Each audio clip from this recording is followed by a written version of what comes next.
السلام عليكم ورحمة الله وبركاته.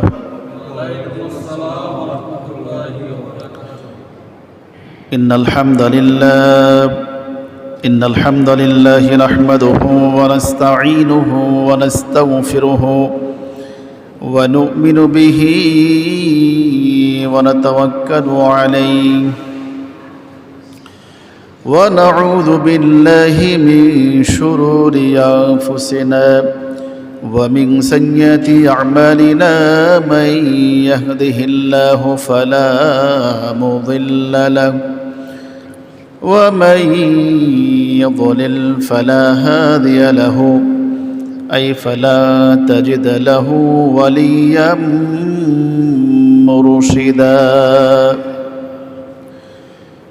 ونشهد أن لا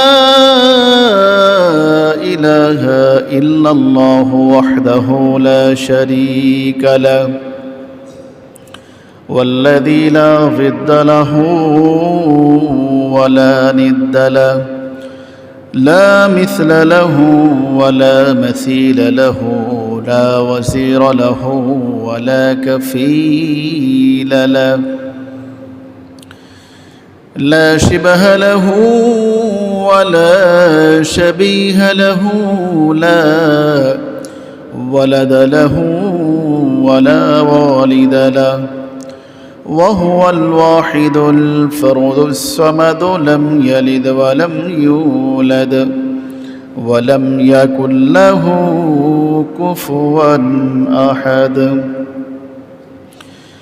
ونشهد أن سيدنا ونبينا وحبيبنا وبشيرنا ونظيرنا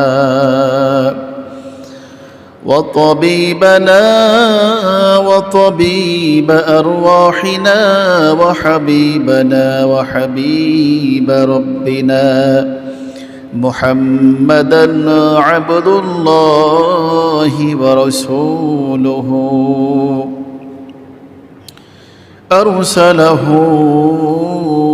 بالحق بشيرا ونذيرا وداعيا إلى الله بإذنه وسراجا وقمرا منيرا فقد قال الله سبحانه وتعالى في كلامه المجيد وفي فرقانه الحميد أعوذ بالله من الشيطان الرجيم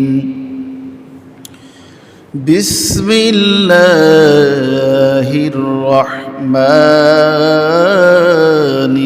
الرحيم إن الله وملائكته يصلون على النبي يا أيها الذين آمنوا صلوا عليه وسلموا تسليما اللهم صل على محمد وعلى آل محمد كما صليت على إبراهيم وعلى آل إبراهيم إنك حميد مجيد اللهم بارك على محمد وعلى آل محمد كما باركت على إبراهيم وعلى آل إبراهيم إنك حميد مجيد محبت একটু জিকির করি লা ইলাহা ইল্লাল্লাহ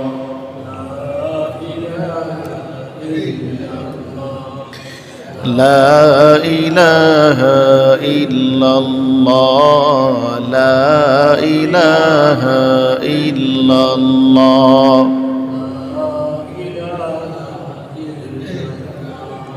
لا إله إلا الله لا إله إلا الله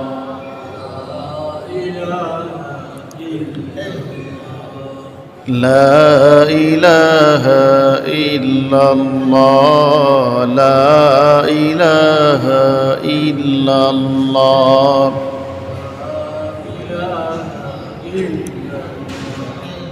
لا إله إلا الله لا إله إلا الله لا إله إلا الله لا إله إلا الله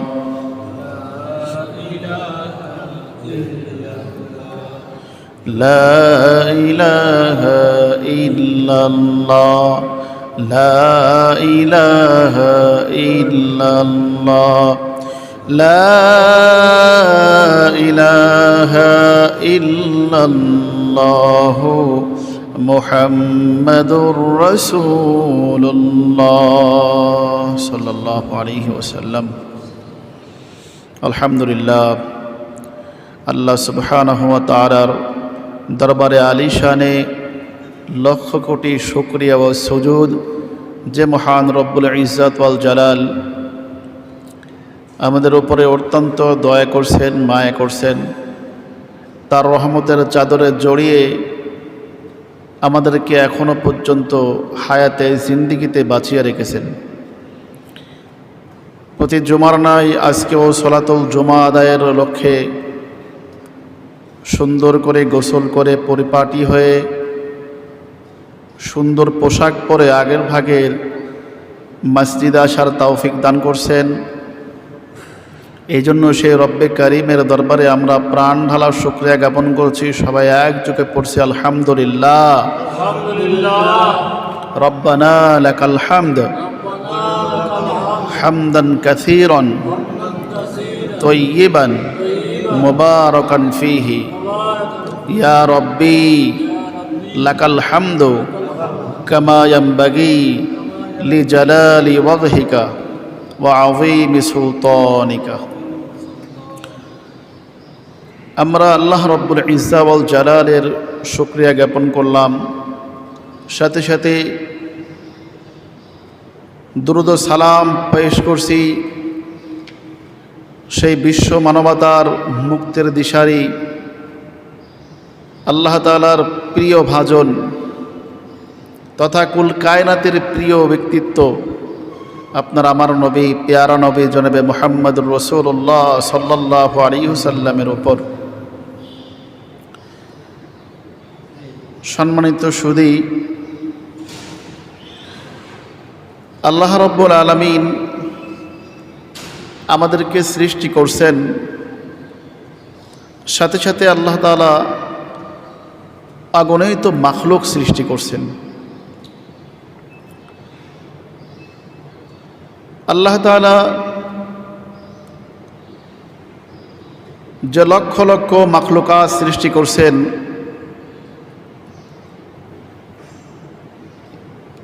প্রত্যেকটা মাখলুকাত সৃষ্টির পিছে আল্লাহ তাআলার একটা উদ্দেশ্য আছে না? তো মানুষ এবং জিনকে আল্লাহ তাআলা তার ইবাদতের জন্য সৃষ্টি করছেন।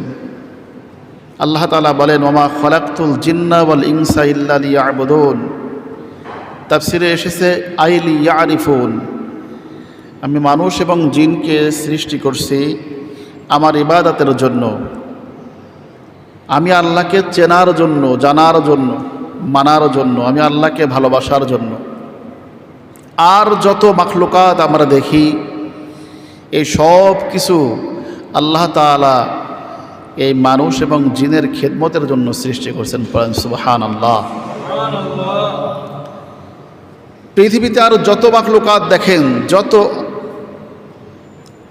যত কিছুই দেখি আমরা, এই সব কিছু আল্লাহ তাআলার মানুষের জন্য সৃষ্টি করছেন এবং এইগুলো তারা আল্লাহ তাআলার তাসবিহ পাঠ করে। ইউসাব্বিহু লিল্লাহি মা ফিস সামাওয়াতি ওয়া মা ফিল আরদ আসমান জমিনে যা কিছু দেখো সব কিছু একজন সত্তার তাসবিহ পাঠ করে। একটু আওয়াজ দিয়ে বলেন তো তিনি কে? আল্লাহ। আল্লাহ সুবহানাহু ওয়া তাআলার তাসবিহ পাঠ করে সব কিছু। মানুষ বানানোর উদ্দেশ্য হলো তারা আল্লাহ তাআলার ইবাদত করবে, আর এই সমস্ত মাখলুকাতগুলো বানানোর উদ্দেশ্য তারা মানুষের খেদমত করবে। কিন্তু তারা প্রতিনিয়ত সব সময় আল্লাহ তাআলার তাসবিহ পাঠ করছে। মানুষকে আল্লাহ তাআলা বানাইছেন আল্লাহর তাসবিহ পাঠ করার জন্য, ইবাদত করার জন্য। সে মানুষ আমরা অকৃতজ্ঞ। এই মানুষই আমরা আল্লাহ তাআলার তাসবিহ পাঠ করি না, ইবাদত করি না, ঠিক না? যে জিনিস যে উদ্দেশ্যে বানানো হয় সেই কাজ যদি তার দ্বারা না হয় তাহলে সেটার ব্যবহারের উপযুক্ত থাকে না, সেটার সেই জায়গার উপযুক্ত থাকে না। যেমন মালিক একটা গাছ লাগিয়েছে, আম গাছ। উদ্দেশ্য কি? একটু কথা বলবেন আপনারা আমার সাথে, তাহলে ঘুম আসবে না। আম গাছ লাগানোর উদ্দেশ্য তা থেকে আম খাবে সবাই মিলে, ঠিক না? সে নিজে খাবে, তার পরিবারস্থ লোক, তার বিবি, বাল বাচ্চা সবাই খাইবে। কিন্তু গাছ বড় হয়েছে, 1 বছর, 2 বছর, 3 বছর, গাছে আম দেয় না। মালিক মনে করছে এবছর হয় নাই তো কি হয়েছে, সামনের বছর হয়তো হতে পারে। তো এমনি করে 3-4 বছর, 5 বছর হয়ে যায়, গাছে আম দেয় না। এখন আপনারা বলেন মালিক কি গাছটা রাখবে? রাগ করে মালিক গাছকে কেটে লাকড়ি বানিয়ে তাকে জ্বালিয়ে দেবে, ঠিক না? এই যে আমরা এখানে এলইডি বাল্ব লাগাইছি, এই বাল্ব এটা যদি আলো না দেয়, উদ্দেশ্য হলো এই বাল্বে আলো দিবে, রাত্রেবেলায় অন্ধকারে আমাদেরকে কি আলো দিবে। এই বাল্ব যদি আলো না দেয় এখানে আমরা রাখবো? বলেন, ঠিক না? এরকম প্রত্যেকটা জিনিস তার নির্দিষ্ট কাজ। ঘড়ি যদি আমাদেরকে টাইম দেখার জন্য ঘড়ি আমরা লাগিয়েছি, কিন্তু ঘড়ি যদি আমাদেরকে ঠিকঠাক টাইম না দেয়, ঘড়ি রাখবো আমরা? এখান থেকে বাল্বকে আমরা খুলে ডাস্টবিনে ফেলে দিব, ঘড়ি আমরা এখানে রাখবো না। ঠিক তেমনিভাবে আল্লাহ তাআলা মানুষকে যে উদ্দেশ্য বানিয়েছেন, মানুষ যখন তার কাজ না করে তখন আল্লাহ তাআলা অনেক সুযোগ দেন, অনেক সুযোগ দেন। এরপরে যখন সে তার নির্দিষ্ট কাজ না করে, এখন আপনারা বলেন প্রত্যেকটা জিনিস যদি তার নির্দিষ্ট কাজ না করে, আমরাই কি করলাম? তাকে ছুঁড়ে ফেলে দিলাম। মানুষকেও আল্লাহ তাআলা ইবাদতের জন্য বানিয়েছেন। যখন এই মানুষ ইবাদত করে তখন এই মানুষ হয়ে যায় ফেরেশতার থেকে দামি। আল্লাহ তাআলা এই ইবাদত বন্দি করনেওয়ালা, আল্লাহ তাআলার ফরমাবরদার করনেওয়ালা বান্দাদের জন্য আল্লাহ তাআলা চির সুখের স্থান, চির সুখের আবাসস্থল জান্নাত বানিয়ে রেখেছেন। সুবহানাল্লাহ। আর এই মানুষ যখন তার কাজ না করে, তার নির্দিষ্ট যে কাজ, যে জন্য তাকে সৃষ্টি করা হয়েছে, এটা যখন না করে তখন আল্লাহ তাআলা ঘোষণা দিয়েছেন যে আমি ওই বান্দাদেরকে জাহান্নামের লাকড়ি বানাবো। করেন নাউজুবিল্লাহ। তখন যেমন ওই গাছটা এত সুন্দর করে লাগানোর পরেও তারপরে আর কোনো মায়া থাকে না মালিকের, ঠিক না? এত সুন্দর করে দেখে শুনে কত সুন্দর জিনিস আমরা কিনে নিয়ে আসি, যখন তার নির্দিষ্ট কাজ না দেয় তখন তার প্রতি যেমন আমাদের কোনো মায়া থাকে না, আল্লাহ তাআলা বলেন আমিও মানুষকে বানিয়েছি আমার ইবাদতের জন্য। যখন সে তার কাজ ভুলে যায়, তার দায়িত্ব ভুলে যায়, তখন তার প্রতিও আমি আল্লাহর মায়া একদিন থাকবে না। দুনিয়ায় আল্লাহ তাআলার রহমান নামের ওসিলায় কাফের, মুশরিক, বেদিন যারা আছে তারাও রিজিক পাইতেছে, কিন্তু কিয়ামতের ময়দানে আল্লাহ তাআলা হবেন রহিম। সেদিন শুধু যারা আল্লাহ তাআলার নেককার বান্দা ছিল তাদের প্রতি আল্লাহ তাআলা দয়া দেখাইবেন। কাফেরদের প্রতি, যারা আল্লাহ তাআলার আনুগত্য পোষণ করে নাই, তাদের প্রতি কি আল্লাহ তাআলা দয়া দেখাবেন না, সেদিন তাদেরকে জাহান্নামে দিবেন। আরেকটা কথা বলে রাখি, অন্য যত সৃষ্টি আমরা দেখি এর আয়ুকাল, এর হিস্টোরি অনেক ছোট। যেমন একটা গাছ বেশি থেকে বেশি 15 বছর 20 বছর বাঁচে। অন্য কোনো গাছ যেগুলো কাজের গাছ না, এইগুলো যেগুলো মানুষ কাটে না, লাকড়ি বানায় না, এগুলো অনেক দিন বাঁচে। এমনি লতা পাতা যেগুলো হয় এইগুলো গরু ছাগল খেয়ে ফেলে, বাস এর কাজ শেষ। গাছ একটা কেটে লাকড়ি বানিয়েছে, মালিক ফার্নিচার বানিয়েছে, এর হিস্টোরি শেষ। এরকম অন্য অন্য যত জিনিস দেখি, গরু ছাগল হাঁস মুরগি, একটা গরু ঠিকঠাক বয়স হলে মালিক তাকে বিক্রি করে দেয়, কষাই নিয়ে তাকে জবাই করে গোশত খাইয়ে দেয়, হিস্টোরি শেষ। অন্য অন্য জিনিস এরকম, তাদের মাকসাদ শেষ হয়ে গেলে তাদের হিস্টোরি শেষ। কিন্তু মানুষ এবং জিন তারা এমন সৃষ্টি, তাদের সৃষ্টির সূচনা হয়েছে, এদের আর কোনো শেষ নাই। এদের হিস্টোরি অনাদি অনন্তকাল, অনাদি অনন্তকালের জন্য এদের হিস্টোরি। কিয়ামতের ময়দানে আল্লাহ তাআলা মৃত্যুকে একটা দুম্বা আকারের আকৃতি দিয়ে তাকে জবাই করে দিবেন। সমস্ত হাসরের ময়দানের মানুষ সেদিন দেখবে, তাদেরকে এলান করে দেওয়া হবে, আজকের থেকে মৃত্যুকে চিরদিনের জন্য বিদায় করে দেওয়া হলো, খতম করে দেওয়া হলো, আর মৃত্যু নাই। যারা জান্নাতে হবে তারা জান্নাতে আবাদুল আবাদ, অনাদি অনন্তকাল সেখানে থাকবে। আর জাহান্নামী যারা হবে তারাও সেখানে অনাদি অনন্তকাল থাকবে। ঈমানদাররা নির্দিষ্ট পরিমাণ, যাদের গুনাহ থাকবে তারা নির্দিষ্ট পরিমাণ জাহান্নামে পড়ার পর আবার আল্লাহ তাআলা তাদেরকে বের করবেন। কিন্তু কতকাল থাকবো এটা কেউ জানে? এক ওয়াক্ত নামাজ কাজা করার যে সাজা আসছে, এটা ভোগ করতে গেলেই তো কাজ শেষ হয়ে যাবে, ঠিক না? কিয়ামতের ময়দানে সেদিন বিচারক হবেন আল্লাহ রাব্বুল আলামিন। সেদিন সবার বিচার করবেন আল্লাহ তাআলা, প্রাণীদেরকেও বিচার করবেন।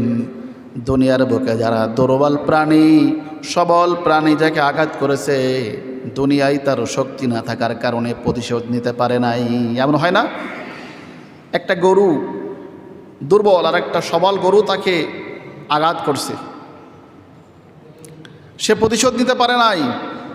কিয়ামতের ময়দানে আল্লাহর বিচার বসবে, যখন আল্লাহ তাআলার কাছে সে বিচার দিবে, তখন তাকে সবল করে দেওয়া হবে,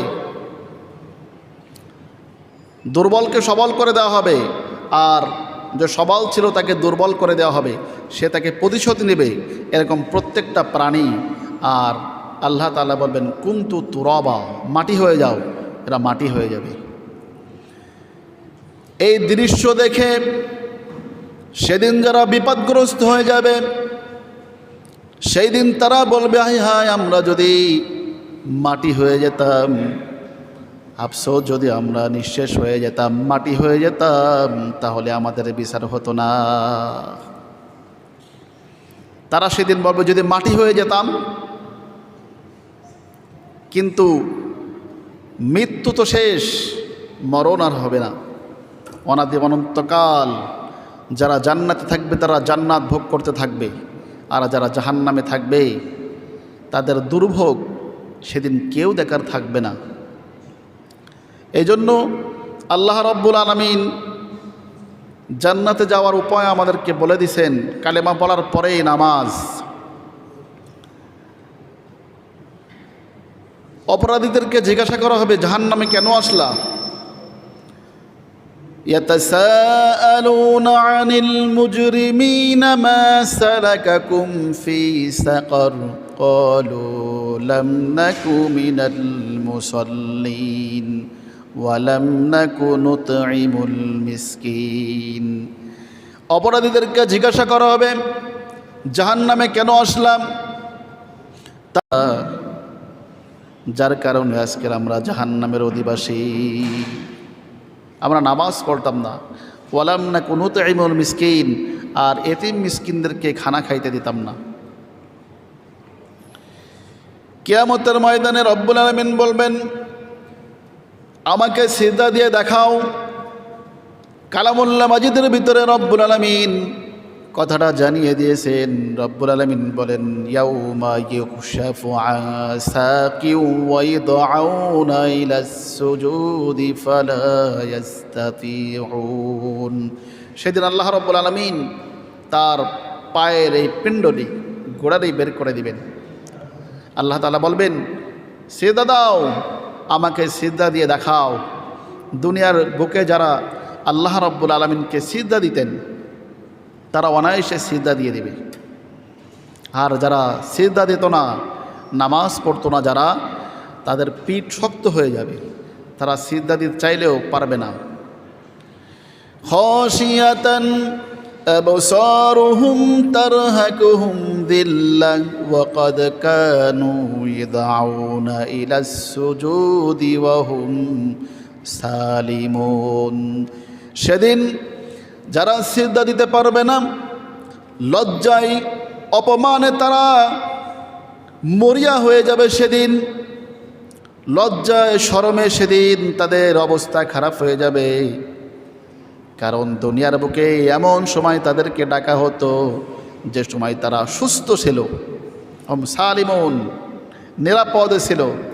এই অবস্থায় তাদের সিজদা দেওয়ার জন্য ডাকা হইতো। মসজিদে প্রতিদিন আপনাদেরকে সিজদা দেওয়ার জন্য কতবার ডাকা হয় বলেন তো? কয়বার? সবাই বলেন না, 5 বার ডাকা হয়। আল্লাহ রব্বুল আলামিন বলেন, যারা নামাজ পড়ে না এরা আখিরাতকে বিশ্বাস করে না। যদি এরা আখিরাতকে বিশ্বাস করত তাহলে অবশ্যই তারা আল্লাহর স্মরণে, কিয়ামতের ময়দানের ভয়ে, কবরের ভয়ে, জাহান্নামের ভয়ে তারা মসজিদে আসতো। রব্বুল আলামিন বলেন, ফালা সাদ্দাকা ওয়ালা সাল্লা ওয়ালাকিন কাযযাবা ওয়া তাওয়াল্লা সুম্মা যাহাবা ইলা আহলিহি ইয়াতামাত্তা আওলা লাকা ফাআওলা সুম্মা আওলা লাকা ফাআওলা আয়াহসাবুল ইনসানু আন ইউতরাকা সুদা। আল্লাহু আকবার। রব্বুল আলামিন বলেন, ফালা সাদ্দাকা ওয়ালা সাল্লা, তারা কিয়ামতের ময়দানকে বিশ্বাস করে না, যার কারণে তারা নামাজ পড়ে না, তারা এটাকে মিথ্যা প্রতিপন্ন মনে করে। ফালা সাদ্দাকা ওয়ালা সাল্লা ওয়ালাকিন কাযযাবা ওয়া তাওয়াল্লা, তারা এটাকে মিথ্যা মনে করে। তাই না হলে তাদেরকে কিসে ফিরিয়ে রাখে? আল্লাহর বন্দেগী থেকে তাদেরকে কিসে ফিরিয়ে রাখে? আল্লাহ তাআলা বলেন, আওলা লাকা ফাআওলা, দুর্ভাগ্য এদের যারা নামাজ পড়ে না, এদের জন্য দুর্ভাগ্য। সুম্মা আওলা লাকা ফাওলা, আল্লাহ তাআলা বলেন আবারও দুর্ভাগ্য তাদের। আয়াহসাবুল ইনসানু আই ইউতরাকা সুদা, তারা কি এটা মনে করছে তাদেরকে আমি অনার্থক সৃষ্টি করছি? আমি কি এমনি এমনি তাদেরকে ছেড়ে দিব? আমি আল্লাহর বন্দেগী করি নাই। রব্বুল আলামিন তার হাবিব সাল্লাল্লাহু আলাইহি সাল্লামকে জানিয়ে দিয়েছেন। আল্লাহর হাবিব সাল্লাল্লাহু আলাইহি সাল্লাম বলেছেন, আউয়ালু মা ইউহাসাবু বিহিল আবদু ইয়াউমাল কিয়ামাতিস সালাহ, কিয়ামতের ময়দানে সর্বপ্রথম নামাজের হিসাব নেওয়া হবে। কিয়ামতের ময়দানে সর্বপ্রথম কিসের হিসাব নেওয়া হবে বলেন তো? নামাজের হিসাব নেওয়া হবে। আপনি চিন্তা করে দেখেন, আপনি নিজেই হিসাব মিলাইতে পারবেন। হাসিবু ক্বাবলা আন তুহাসিবু ওয়াজিনু ক্বাবলা আন তুজানু। কিয়ামতের ময়দানে হিসাব নেওয়ার আগে নিজে হিসাব করে দেখো, তুমি নিজেই তোমার হিসাব নেওয়ার জন্য যথেষ্ট। ওজন করে দেখো না তোমার আমলনামাটা, তুমি নিজেই তোমার আমলনামা তুমি নিজেই ওজন করতে পারবা। চিন্তা করে দেখো কত নামাজ ছেড়ে দিয়েছ, কি পরিমাণ আল্লাহর নাফরমানি করেছ, একটু ফিকির করে দেখো, চিন্তা করলে তুমি নিজেই তোমার হিসাব নেওয়ার জন্য যথেষ্ট। সেদিন আফসোস করেও কোনো লাভ হবে না। সেদিন আফসোস দেখার মতো কাউকে পাইবা না। কেউ আছে? কেউ নাই। নামাজ সাহাবায়ে কেরাম রিদওয়ানুল্লাহি তাআলা আলাইহিম আজমাইন, আল্লাহর হাবিব সাল্লাল্লাহু আলাইহি সাল্লামের সংস্পর্শে থেকে তারা কি গুণ অর্জন করছিলেন। জীবনের সব কিছু, সমস্ত সমস্যার সমাধান তারা নামাজের মাধ্যমে খুঁজে পেতেন। আল্লাহর হাবিব সাল্লাল্লাহু আলাইহি সাল্লাম যে কোনো সমস্যায় পড়তেন, নামাজে দাঁড়িয়ে যেতেন। যে কোনো সমস্যার সমাধান কে করতে পারে বলেন তো? বলেন না। আল্লাহ ছাড়া আপনার সমস্যার সমাধান করা কেউ আছে? এটা বলতে লজ্জা হয়। এই কথা যখন জিজ্ঞাসা করা হবে, শরীরের সবটুকু শক্তি দিয়ে বলবেন, কারণ কবরের ভিতরে প্রথম এই প্রশ্নটা আপনাকে করা হবে। এই প্রশ্নের জবাব যদি আপনি দিতে পারেন, তাহলে দ্বিতীয় প্রশ্ন, তৃতীয় প্রশ্ন, চতুর্থ প্রশ্ন, বাকি সব প্রশ্ন সব ঘাটে আপনার জন্য সহজ হয়ে যাবে, ঠিক না? এখন বোবার মতো বসে থাকেন, একটু আওয়াজ দিয়ে বলবেন। আল্লাহর নাম যখন জিজ্ঞাসা করা হবে, মুখ বন্ধ রাখেন কেন? সেদিন আল্লাহ ছাড়া কেউ আপন থাকবে না। এই জন্য আল্লাহর বন্দিগি যারা করবে তারাই আল্লাহকে আপন পাবে। যারা আল্লাহর ইবাদত করবে না, সেদিন আল্লাহকে তারা আপন পাবে না। নামাজ আল্লাহ তাআলার কাছে আল্লাহ তাআলাকে কাছে পেতে চাও, সিজদা দাও। আল্লাহর হাবিব সাল্লাল্লাহু আলাইহি সাল্লাম মেরাজে গেলেন, আল্লাহর সব থেকে কাছে চলে গেলেন। আল্লাহর হাবিব সাল্লাল্লাহু আলাইহি সাল্লাম তো মেরাজে গেলেন, আপনি আমি তো মেরাজে যাব না।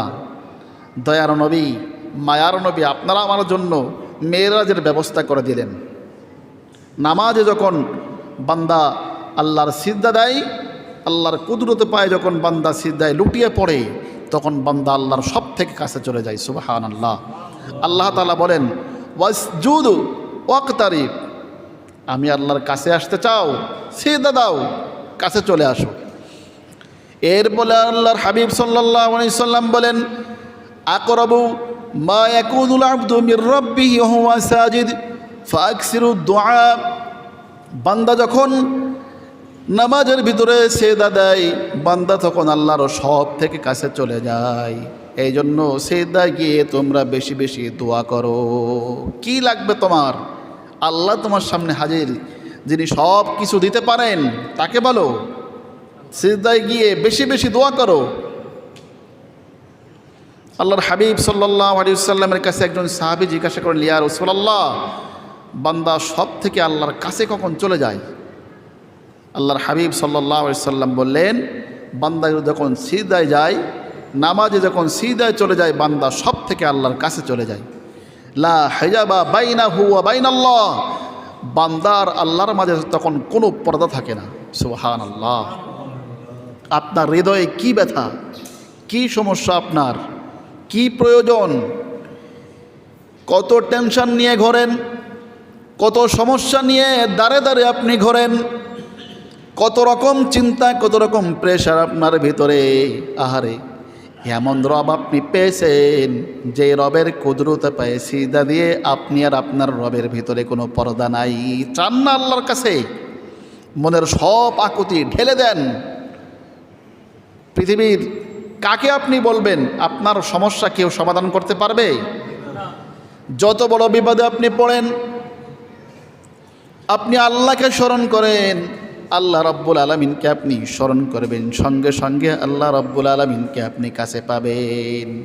উদউনি আস্তাজিব লাকুম, নবী হে আমার বান্দাদেরকে বলেন তারা যেন আমি আল্লাহকে ডাকে, আমি আল্লাহ তারা ডাকে সাড়া দিয়ে দিব। কুফা নগরীতে একটা কুলি ছিল, বিশ্বস্ত কুলি। তার দিনদারি, তার আমানতদারি এত বেশি ছিল, ব্যবসায়ীরা তাকে বিশ্বাস করত খুব। তার কাছে বিভিন্ন সময় সওদার মাল তার কাছে পাঠিয়ে দিত, টাকা পয়সা পাঠিয়ে দিত। এই বিশ্বস্ত কুলি আল্লাহওয়ালা ছিলেন, নেককার দিনদার বুজুর্গ ব্যক্তি। তো ইনি একদিন কোথাও যাচ্ছে, সফরে বের হয়েছে, প্রতিমধ্যে একজন লোকের সাথে দেখা। লোকটা বললেন যে ভাই আপনি কই যাইবেন? উনি বললেন গন্তব্যের কথা। উনি বললেন আমিও তো ওই দিকেই যাব, চলেন আপনার সাথেই যাই।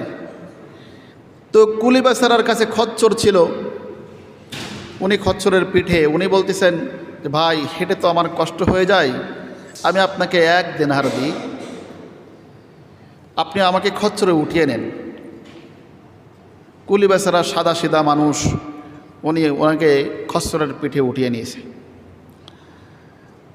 চলতে চলতে একটা দ্বিমুখী রাস্তা পড়ছে, উনি যে গন্তব্যে যাবেন সেদিকে উনি চেনেন। আগন্তুক বলল যে ভাই আমরা যেখানে যাব, যদি এই রাস্তায় আমরা যাই তাহলে শর্টকাটে সেখানে পৌঁছানো যাবে। কুলি বেচারা বলল আমি তো চিনি না ভাই, এই রাস্তায় আমি কখনো যাই নাই। ওই লোকটা বলল আমি চিনি, চলেন। আর তাছাড়াও আপনার খচ্চরের জন্য এখানে এই রাস্তায় প্রয়োজনীয় ঘাস পাওয়া যাবে, তো সুবিধা হবে। উনি সাদা সিধা মানুষ, উনি লোকের কথায় বিশ্বাস করে উনি সেই রাস্তায় চললেন। যাইতে যাইতে যাইতে যাইতে দেখা গেল রাস্তাটা একটা ভয়ঙ্কর জঙ্গলের ভিতরে শেষ হয়ে গেছে। সেখানে অনেক মানুষের মরা দেহ ফেলানো, ক্ষত বিক্ষত দেহ পড়ে আছে। কুলি বেচারা দেখে ভয় পেয়ে গেলেন। খচ্চরের পিঠ থেকে নেমে লোকটা অস্ত্র বের করে বললেন কাছে যা আছে সব কিছু দিয়ে দাও। উনি লোকের অবস্থা দেখে বুঝতে পারলেন যে এ সুবিধা মানুষ না। কুলি বেচারা সঙ্গে সঙ্গে আত্মসমর্পণ করলেন, বললেন ভাই আমার কাছে যা কিছু আছে আপনি নিয়ে নেন, আমাকে জানে মেরেন না, আমাকে ছেড়ে দেন। দুশ্চরিত্র লোকটা বলল, আল্লাহর কসম করে বলল যে কসম করে বলি আগে তোমাকে হত্যা করব, তারপরে তোমার কাছে যা আছে সব কিছু নিব। উনি অনেক চেষ্টা করে দেখল না, এই পাষাণ্ডর হাত থেকে রেহাই পাওয়ার কোনো বুদ্ধি নাই। শেষমেশ যেহেতু কুলি বেচারা দিনদার মানুষ, আল্লাহওয়ালা মানুষ, উনি বললেন যে ভাই আমি শেষবারের মতো 2 রাকাত নামাজ পড়তে চাই, যেহেতু আমার জীবনের এটা শেষ সময়, এই শেষ সময়ে আমি 2 রাকাত নামাজ পড়ে আল্লাহর কাছে সিজদায় লুটিয়ে পড়তে চাই, আমাকে একটু সময় দেন ভাই, 2 রাকাত নামাজ পড়ব। সে বলল যে নামাজ পড়ো, এরকম নামাজে যাদেরকে দেখতেছে না অনেকেই পড়ছে কিন্তু কোনো লাভ হয় নাই, তাড়াতাড়ি পড়ো। 2 রাকাত নামাজ থেকে পড়ার সুযোগ দিলেন। কুলি বেচারা নামাজে দাঁড়িয়ে গেলেন। এখন আপনারা বলেন এই অবস্থায় তলোয়ার রেডি, তাকে হত্যা করবে, নামাজে দাঁড়াইলেও কি কোনো কিছু মনে আসে? বলেন না, কিছু মনে আসতেছে না। উনি সূরা ফাতিহা পড়লেন, এরপরে কি পড়বেন হঠাৎ করে ওনার একটা আয়াত মনে আসছে, আম্মাই ইউজিবুল মুত্তাররা ইযা দাআ, এই আয়াতটা ওনার মনে আসছে। উনি কান্না বিজড়িত কণ্ঠে আয়াত পড়লেন। এর অর্থ হলো কে আছে অসহায়ের ডাকে সাড়া দেয়? কে আছে যে অসহায়ের ডাকে সাড়া দেয়? উনি এই আয়াত পড়লেন। উনি নামাজের ভিতর হঠাৎ করে দেখলেন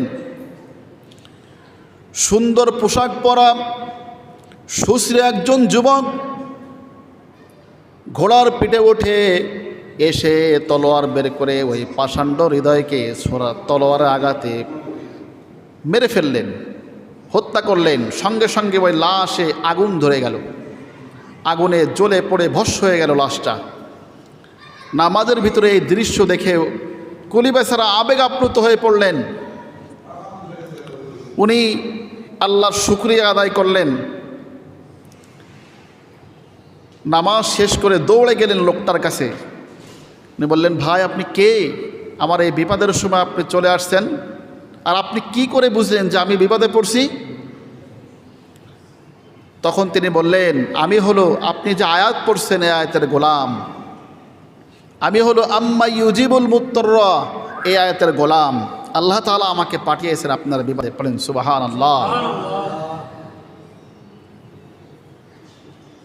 ইমানদার ব্যক্তি যখন কোনো বিপদে পড়বে, যখন কোনো মুসিবতে পড়বে, তখন সে যদি নামাজে দাঁড়িয়ে যায়, আল্লাহর পক্ষ থেকে তাকে সাহায্য করা হবে। রব্বুল আলামিন বলেন, ওয়াস্তাঈনু বিস-সাবরি ওয়াস-সালাহ ওয়া ইন্নাহা লাকাবীরাতুন ইল্লা আলাল খাশিঈন।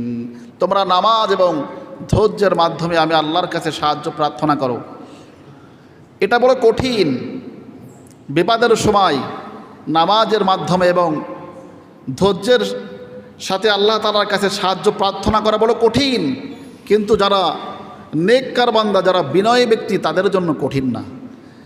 আপনি আমি কত রকম বিপদের সম্মুখীন হই। এই বিপদ থেকে যদি উদ্ধার হতে হয়, আপনি নামাজে দাঁড়িয়ে যান, দেখবেন মাসলে এমনভাবে হল হবে আপনি বুঝতে পারবেন না। আল্লাহ তাআলা যদি আপনার বিপদ থেকে উদ্ধার করে, কোনো সমস্যা, এমনভাবে আপনি সমস্যা থেকে সমাধান হবেন, আপনি খুশি হয়ে যাবেন। এই জন্য এত সুন্দর পথ আমাদের কাছে থাকতে আমরা হতাশার মতো ঘুরে বেড়াই দাঁড়ে দাঁড়ে বিভিন্ন প্রান্তে। আপনি বড় ধরনের কেস লড়তেছেন, সমাধান হচ্ছে না। বড় ধরনের অসুস্থ ফেস করতেছেন, সমস্যার সমাধান হচ্ছে না। এরকম সাংসারিক আপনার অভাব অনটন, বিপদ বালা মুসিবত লেগেই আছে। নামাজে দাঁড়িয়ে যান না, 2 রাকাত নামাজ পড়ে চোখের পানি ছেড়ে আপনি আল্লাহর কাছে সাহায্য চান, দেখবেন কেমনিভাবে আপনার সমস্যার সমাধান হয়ে যায়, ঠিক না? কিন্তু আপনি আমি নামাজ থেকে দূরে, আল্লাহ থেকে দূরে, এই জন্য আমরা হতাশাগ্রস্ত হয়ে পড়ি। যারা নামাজ পড়ে না, ইসলামে এদের কোনো অংশ নাই। যারা নামাজ পড়ে না, আল্লাহর হাবিব সাল্লাল্লাহু আলাইহি ওয়াসাল্লাম বলেন, মান তারাকা সালাতাম মুতাআম্মিদান ফাকাদ কাফারা। যে ব্যক্তি জেনে বুঝে সজ্ঞানে নামাজ ছেড়ে দিল, ওই ব্যক্তি কুফরি করলো আল্লাহর সাথে। সাহাবায়ে কেরাম অবাক হতেন যে মুসলমান নামাজ ছেড়ে দিতে পারে। কাফের আর মুসলমানের ভিতরে পার্থক্য তো শুধু নামাজ। এত করে বলার পরেও আমরা এমনও আছি, এই কথাগুলো আমাদের কান দিয়ে ঢোকে না, আমাদের বুঝে আসে না। আল্লাহ তাআলা যে বললেন, ফালা সাদ্দাকা ওয়ালা সাল্লা, যারা নামাজ পড়ে না তারা প্রকৃত অর্থে কিয়ামতের ময়দান, কবরের জগৎ, পরকাল বিশ্বাস করে না। বেদিনরা যেমন পরকাল বিশ্বাস করে না, তারা যারা পরকালকে বিশ্বাস করে না, তাদের স্লোগান হলো, দুনিয়া কা মজা লে লো, দুনিয়া তোমারই হে। খাও দাও, ফুর্তি করো, আর কয়দিন বাঁচবা বলতে পারো, ফুর্তি করো। এটা হলো কাফেরদের স্লোগান। আর মুমিনের স্লোগান এটা নয়। মুমিন আখিরাতের স্বপ্ন দেখে, তাদের জান্নাত তাদের ঠিকানা। এই ক্ষণস্থায়ী দুনিয়া পেয়ে তারা আখিরাতকে সাজিয়ে নেয়। এরপরে আল্লাহ রাব্বুল আলামিন বলেন, তোমরা মসজিদ সমূহকে আবাদ করবা। ইন্নামা ইয়ামুরু মাসাজিদাল্লাহ মান আমানা বিল্লাহি ওয়াল ইয়াউমিল আখির। মসজিদকে তোমরা আবাদ করবা যারা আমি আল্লাহকে বিশ্বাস করো, আখিরাতকে বিশ্বাস করো। মা কানা লিল মুশরিকিনা ইয়ামুরু মাসাজিদাল্লাহ, যারা মুশরিক তাদের কোনো অধিকার নেই তারা মসজিদকে আবাদ করবে। মসজিদ আবাদ করার সর্বপ্রথম শর্ত কি বলেন তো? মসজিদে নামাজ আদায় করা। তাবলিগের ভাইরা মসজিদ আবাদ করার কথা বলে, 5 কাজ, 2.5 ঘন্টা মেহনতের কথা বলে। তার মানে কি, আমরা যারা নামাজ পড়া হয়ে গেল, তারা আমরা 2.5 ঘন্টা মেহনত করব। কারা নামাজ পড়লো না তাদেরকে নামাজের দাওয়াত দিব। এরপরে আল্লাহ রাব্বুল আলামিন সূরাতুল মাউনের ভিতরে বলছেন, যারা নামাজি তাদের জন্য ওয়াইল নামক দোজখ, ফাওয়াইলুল লিল মুসাল্লিন, নামাজ পড়েও জাহান্নামে যেতে হবে। কারা? যারা অক্তমতো নামাজ পড়ে না। অনেকে আছে গাফলাতের সহিত নামাজ পড়ে, আজান হয়ে গেছে খবর নাই, জামাতের সময় পার হয়ে যাচ্ছে কোনো খবর নাই, একটা সময় নামাজ পড়ে নিল। রহমাতাল লিল আলামিন, যিনি দয়ার নবী, ইনি বলেন যে আমার মনে চাই যে জামাতের সময় হয়ে গেলে কাউকে ইমামতের মুসাল্লায় দাঁড়িয়ে দিই, আর আমি ওই সমস্ত মানুষদের ঘর বাড়ি আগুন লাগে জ্বালিয়ে দিই যারা জামাতে আসে নাই। কিন্তু বাড়ি ছোট্ট ছোট বাচ্চারা আছে, মহিলারা আছে, যার কারণে আমি এটা করি না। কত বড় ধমকি! আমি জামাতে আসি না, নামাজ যদি সুন্দর মতো ওয়াক্ত মতো নামাজ না পড়া হয়, এই নামাজই আপনাকে আমাকে জাহান্নামে নিয়ে যাবে। আবার আমাদের নামাজের অবস্থা দেখেন, আমরা অনেক নামাজে আছি 10 বছর, 15 বছর, 20 বছর, 30 বছর যাবৎ, 40, 50, 60 বছর নামাজ পড়তেছি, কিন্তু সূরা ফাতিহাটা আমি শুদ্ধ করে পড়তে পারি না। একটা সূরা আমি শুদ্ধ করে পড়তে পারি না, তাশাহুদটা শুদ্ধ করে পড়তে পারি না, রুকু তাসবিহ, সিজদা তাসবিহ, তাশাহুদ, দুরুদ শরীফ, এইগুলো আমি শুদ্ধ করে পড়তে পারি না। আমার ভিতরে জ্বলন নাই। অথচ নামাজ ভঙ্গের প্রথম কারণ হলো কি বলেন তো? জানেন না আপনারা? নামাজ ভঙ্গের প্রথম কারণ হলো নামাজে অশুদ্ধ পড়া। আমরা অনেক সময় মস্কের সময় অনেক আপনাদের তেলাওয়াত তো শুনি, আহা এই কেরাত দিয়ে নামাজ পড়লে নামাজ হবে? নামাজ ভঙ্গের কোনো একটা কারণ যদি নামাজের ভিতরে পাওয়া যায়, নামাজ সঙ্গে সঙ্গে বাতিল হয়ে যায়। আপনি শোনান না, আপনি তো জানেন, আপনি নিজেই জানেন আমি কতটুকু পারি। আপনার আশেপাশে যে যারা পারে তাদেরকে শোনান। মসজিদে হুজুর আছে, হুজুরকে শোনান, হুজুর আমার কেরাতটা একটু শোনেন তো, আমার সূরা ফাতিহাটা শোনেন তো, হয় কি না? যদি আপনি এটা অনুধাবন করতে পারেন, আপনি এগুলো শুদ্ধ করে পড়তে পারেন না, কিভাবে এটা শুদ্ধ করা যায় এই ফিকিরে লেগে যান। কারণ আপনার সব থেকে বড় সম্পদ হলো নামাজ। আপনার সব থেকে বড় সম্পদ হলো নামাজ। এই নামাজই আপনাকে কবরের সমস্যা থেকে বাঁচাইবে, কবরের মুসিবত থেকে বাঁচাইবে, কিয়ামতের ময়দানের সমস্ত ফিতনা ফাসাদ থেকে, সমস্ত মুসিবত থেকে বাঁচিয়ে আপনাকে জান্নাত পর্যন্ত পৌঁছাবে এই নামাজ। কিন্তু এই নামাজ যদি নষ্ট হয়ে যায়, আখিরাতের সমস্ত ভয়ঙ্কর যত ঘাঁটি আছে তা থেকে আপনাকে নামাজ বাঁচাবে। দুনিয়ার যত সমস্যা আছে সব সমস্যা থেকে আপনাকে নামাজ বাঁচাবে।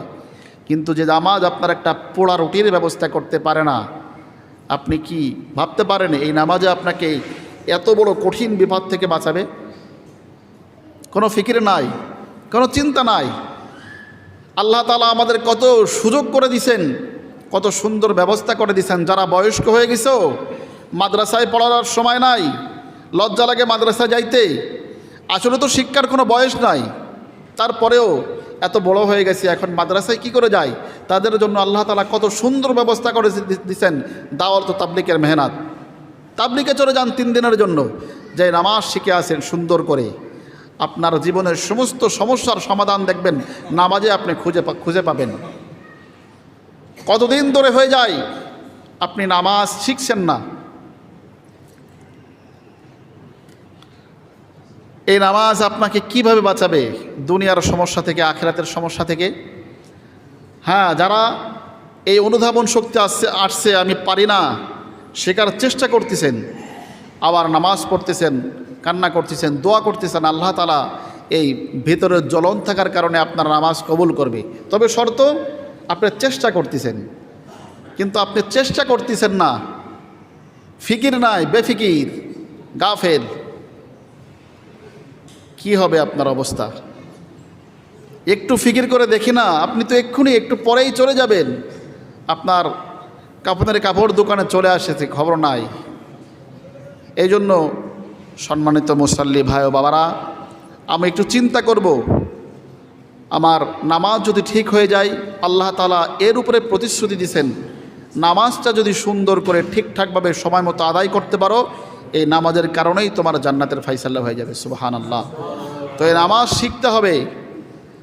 নামাজ পড়ার জন্য প্রয়োজনীয় এলেম, মাসলা মাসাইলগুলো আপনাকে শিখতে হবে। এটা আল্লাহর পক্ষ থেকে প্রত্যেকের উপরে, প্রত্যেক নরনারীর উপরে ফরজ দায়িত্ব। এই জন্য আমরা সবাই সচেতন হব, আমি নামাজ পারি কি না, নামাজের মাসলা মাসাইলগুলো শিখবো, যারা পারি না শিখে নিব। আল্লাহ তাআলা আমাদেরকে তৌফিক দান করুন, পড়েন আমিন। ওয়া আখিরু দাওয়ানা আলহামদুলিল্লাহি রাব্বিল আলামিন।